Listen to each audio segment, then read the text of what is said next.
नमस्कार दोस्तों,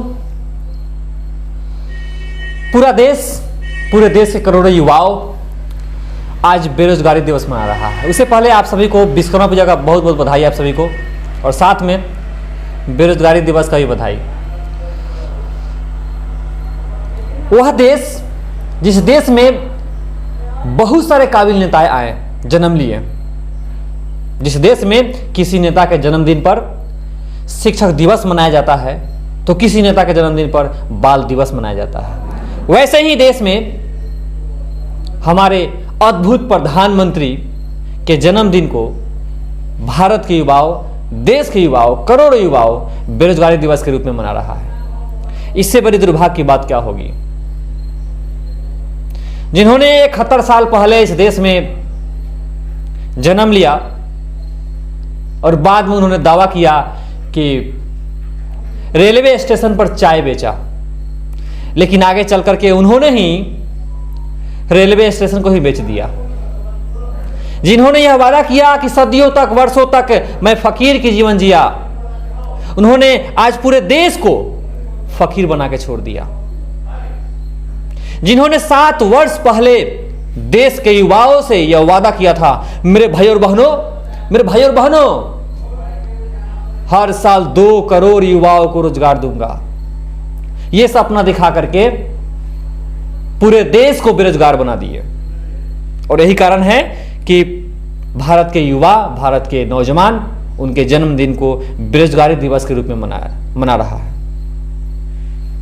जिन्होंने यह सपना दिखाया था कि सबका साथ, सबका विकास, लेकिन अब लग रहा है कि बस पूंजीपतियों के साथ पूंजीपतियों की विकास, ये वाली बात है। हमारे देश के साथ ये दुर्भाग्य की बात है कि देश के युवा देश के प्रधानमंत्री के जन्म दिवस को बेरोजगारी दिवस के रूप में मना रहा है। इससे बड़ी दुर्भाग्य की बात क्या हो सकती है?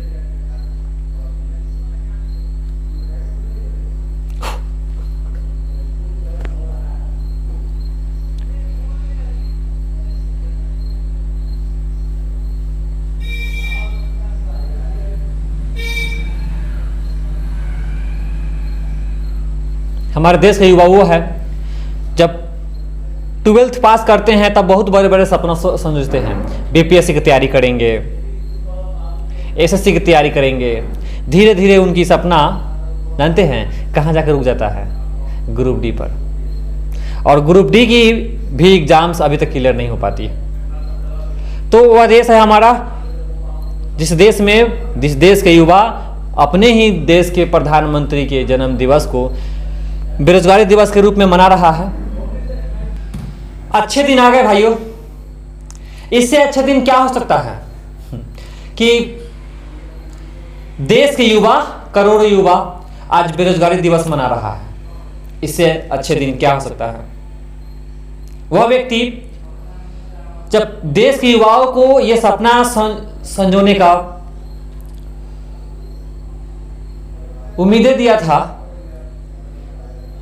सपना दिया था, जिसमें उन्होंने कहा था, मेरे भाई और बहनों, ये देश नहीं बिकने दूंगा।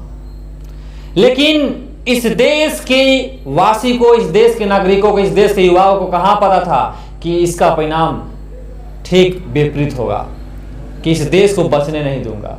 मेरा तात्पर्य है कि किस तरह से प्राइवेटीकरण किया जा रहा है। जैसे रेलवे में नौकरी खत्म की जा रही है, बैंक में नौकरी खत्म की जा रही है, एयरपोर्ट को बेचा जा रहा है, बड़ी बड़ी इमारतें जो ऐतिहासिक इमारतें हैं उसको प्राइवेटीकरण कर रहे हैं। इसमें बेरोजगारी नहीं दिखता है तो क्या दिखता है? और इसीलिए भारत के युवा इस दिन को, आज के 17 सितंबर को बेरोजगारी दिवस के रूप में मना रहे हैं। चलिए मिलेंगे किसी और वीडियो में। उससे पहले देश के तमाम युवाओं की तरफ से इस बेरोजगारी दिवस के बहुत बहुत शुभकामना हमारे प्रधानमंत्री।